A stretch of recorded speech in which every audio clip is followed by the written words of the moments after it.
Okay, well, today I have a pretty interesting one here, a Compaq machine. I have a few Compaq devices, I have a few Compaq PCs, I guess. This will be the first Compaq laptop I think I've ever had in my possession. Compaq's an interesting company. I only know a little bit about them. I believe they were started in the early 80s, and they did pretty well in the early 90s, I believe, or at least through the 90s, competing with the likes of Dell and stuff for the consumer PC space. I think that's why you can find a fair amount of Compaq older computers and the like at thrift stores nowadays, just because they're getting more outdated, but they were definitely a contender in that space many years ago now. And the more modern Compaq stuff, like this laptop, I believe were manufactured by HP. I think that switch was about the early 2000s, maybe it was 2002, I believe, that HP bought Compaq. So all of these more modern Compaqs are actually just HPs. Yep, you can see on this guy right here, the HP logo down there. So yeah, it's just an HP Compaq, not a true Compaq. And I believe at this point in time, Compaq is probably defunct, at least in North America. They might still be, I don't know, they might still be making stuff overseas. I'd be interested to know that, if any of you all have knowledge of that, if you still see Compaq stuff for sales. But I believe in North America, at least, Compaq as the name brand isn't really being produced anymore by HP. I did get this for $20, which is definitely more than I would have liked to pay for something like this. At that price, I'm not exactly thrilled with the purchase here, but it was an interesting name brand, so thought maybe it was worth a shot. So this is the Presario CQ60, says it right here. So it's a HP Compaq. Nothing too fancy here. And we can go over ports real fast here. So we have our barrel power, we have a VGA RJ45, probably a HDMI for some models of this laptop, but not for this one, a USB-A. On the front we have our headphone and microphone. On the other side we have a DVD drive, 2 more USB-A, an RJ11, and a Kingston lock, looks like, and nothing on the back. So yeah, pretty simple, kind of lower end looking device, at least by today's standards. On the bottom, nothing too special either, but we do got that removable battery, which is cool. I can kind of see into the cracks here, but I don't believe there is a hard drive in there. But I think that would probably be the hard drive bay. So it looks like probably no hard drive, so nothing to boot up into. That's all right. I can put something in there. And of course, I guess you all seen it, but that is some sticker there. You can kind of make out the Compaq logo underneath that. So yeah, anyway. Let's open it up, just take a look at what the inside looks like.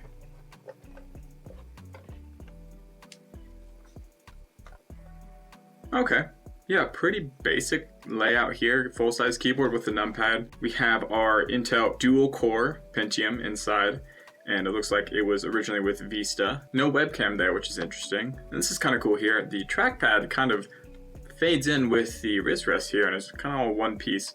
Wait a minute. This looks very familiar somehow, and I don't know why. So anyway, let's get the power plug. I believe it's the standard HP kind of larger barrel power plug, and we'll plug that in, see if it even turns on. Okay, there we go. We got lights. Good sign. And it just turns on when you plug in power. Wonderful. And it looks like it's trying to do something here, but I doubt we're not going to load into anything, I believe. No way, we got Windows in here. I guess I saw wrong. I thought there was nothing in the drive bay, but apparently there was. That's pretty cool. So let's see what we load into and take a look here. Well, cool. We got Windows Vista, Home Basic there. Very cool. I don't know if we can get into any of these, but while I was sitting here waiting for this, something occurred to me. This looks very familiar somehow. I don't really know what exactly is familiar about it, but I could have sworn I've seen this before. And I could have sworn I have this exact same laptop. Let me double check my stash here, because I think I've already taken a look at this. It just looks very familiar. So I have this HP G60 here that I took a look at many weeks ago. There's a review of it on my channel already. And if I open this up, it's the same laptop. It's the same thing. Look at it. The touchpad is the same. The headphone and microphone jack are in the same place. The lights are in the same place. All the buttons are in the same place. What the heck? HP just reused this chassis for their HP line and their Presario line, I guess. So it's the exact same thing. Now, I guess technically the specs are different. This HP one was an AMD, and this one is a Pentium dual core. A little bit different there. But what the? So I just bought the same laptop twice. And I paid more for this one, and it's probably worse too. This one doesn't even have a webcam. At least this one had a webcam. It's madness. It can't be all the same, right? From the top, they look very similar. How about the ports? Do they line up perfectly? I swear. They are exactly the same. They are one for one. The port layout is exactly the same. Now the HP G60 actually has the HDMI port there. And it also has a SD card reader, which the Presario doesn't even have a cover for that, it looks like. But everything else is exactly the same, even the bottoms. Well, I'll be darned, that is just disappointing. I did not mean to buy the same computer twice. I've already reviewed the G60. Why did I buy another G60? Well, let's just take a look at this Compaq. I guess we'll see what it's all about. We'll see if it's any different from the HP G60. At this point, probably not so much so, but let's take a look here then. Okay, well, after that disappointing revelation there, let's take a look then at what we got here on this laptop in terms of specs wise. That'll be interesting to see. So yeah, of course we know it's some Pentium, so not going to be very good, again, by today's standards, but that goes for pretty much everything I take a look at. But let's see what we got here anyway. Okay, well, HP's system information app here finally loaded, and we can see here, this is of course the Compaq Presario CQ60, so even the name sounds pretty close to the G60, those 60s for some reason. We are running Windows Vista, 32-bit. Of course, we have our Intel Pentium dual CPU, the T3400. I believe that is just a 2-core 2-thread, so no hyper-threading there, nothing too special. For RAM here, it looks like we have a 2 gig and a 1 gig DIMM. Looks like 3 gigs of, I guess, DDR2 would be for this. I wonder what speed we're running at. Doesn't say, but it's gonna be some slow DDR2 speed. For graphics, nothing special, no dedicated GPU, of course, we're just running off of Intel integrated graphics, so probably going to be pretty bad. And for the hard drive, it looks like we have some 232 gig WD drive, so not too bad, but also it's a hard drive, so what else are we going to use it for? Other than that, it looks like nothing too special here, but it was cool. We have somebody's personal account here. Anyway, this will be wiped just after the video here, so anything of this personal information, if there is any, that's just going to get totally blown out. But it is cool seeing Windows Vista start up here. That is really interesting. Well, yeah, I got the hard drive out here. Yeah, it's a 250 gig hard drive. I got most of the screws out, 3 of them, but this darn screw right here, that screw is just in there so tight. I've actually stripped the head of the screw, so I'm gonna probably have to drill that out. But anyway, doesn't mean I can't throw some in there. It's just gonna be sitting weird. We have a Windows Vista drive in here, and we got some stuff kind of preloaded already. And this seems to be working fine. So let's just try some of the staple stuff. The staple games here, the Republic Commando, let's try. Make sure that runs okay. Oh, and we got some in the DVD drive. Here, let's take a look at what we got. This is a CameraWorks Photography.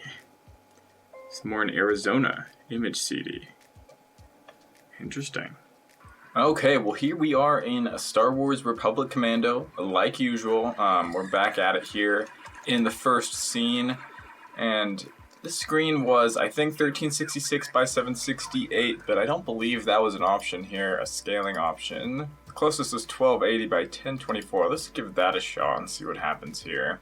Okay, so now we're at 1024 by 768. Okay, I take that back. Whenever I try to go to any resolution other than 640 by 480, it reverts back to 640 by 480. So we're at 640 by 480. All low settings here, and you can see fraps in the top left there. We're getting about high 20s FPS right now in the first scene. Well, low 20s if I do anything except for stand still. This is borderline unplayable. definitely is playable, but like I usually say, for these first-person games where it's really just you against these bots, and definitely these older titles, 30 FPS is more than sufficient for them. But as far as this compares to the HP G60, that would be what I'm most curious about. So that, again, had an AMD Turion X2, which I believe was a 2-core 2-thread. So quite similar to this Pentium in here. But that did also have a dedicated graphics. And yes, it wasn't very good dedicated graphics by all means, but did have dedicated graphics. So that's definitely a plus for the HP G60, and this integrated Intel graphics for this Pentium is definitely going to hold us back quite a bit. So we're getting about 20, low 20s right now. I don't think we've dropped into the 10s yet. And the viewing angles on this screen, they must have been worse than the G60. I usually have my secondary camera set up at kind of an angle as well, but when I was looking at that screen, it was looking really bad, even just at a very slight angle. So I had to change it up to this kind of in-front camera here, which is different, not something I usually do, because it gets in the way of me, but anyway. That's something else to note there. I don't remember if that was an issue with the G60 or not.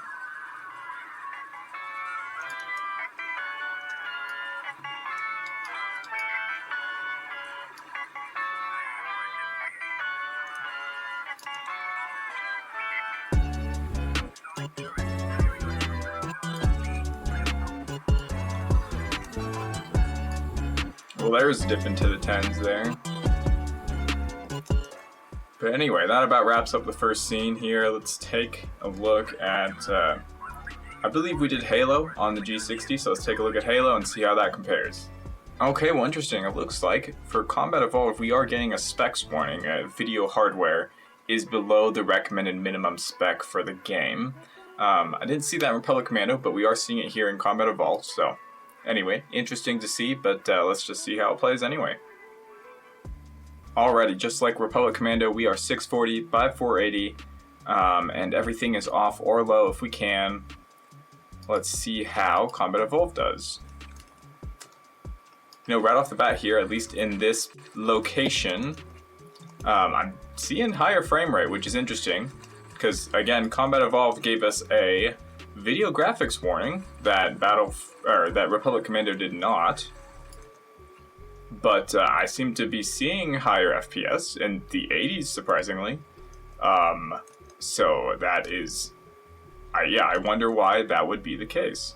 But let's play a little bit here and see if we get a consistent, looks like above 50 here.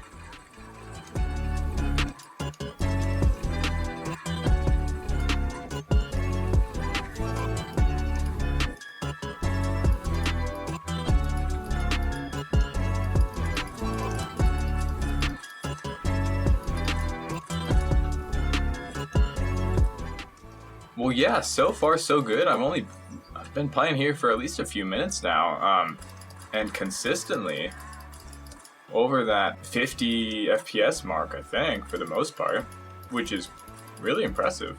I wonder if we can turn up the resolution a little bit, maybe get a better viewing experience here. Okay, well, I thought maybe we'll cap it out. This is the highest resolution that the game wants to offer, 1280 by 768. So let's give it a shot on low settings. Okay, definitely looks a lot higher of a resolution, that's for sure. And I think that's reflected in our FPS numbers there. We're getting, it looks like, around the low 20s, or we were. Getting more like 30 now. Nonetheless, it's still worse. That's to be expected. But I think it's fairly playable, hovering around the 30s. It's not too bad. I'll take that back. It's about 20, some low 20s, mid-low 20s right now. But, you know, I think that still goes to show, at the 480 resolution, it did play pretty well. Again, 50 plus. So, like, gosh, I can't complain.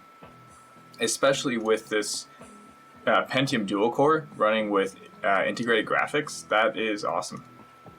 Okay, well, hey, got to the next checkpoint, and I don't gotta play Halo forever here. Oh, finally made it back outside. But anyway, yeah. You know, I think it ran definitely better than Republic Commando. again, at 480, it ran actually really good. And here in the high resolution, 1024 by 768, it ran all right. Nothing too special, though. Didn't knock it out of the park, but definitely playable.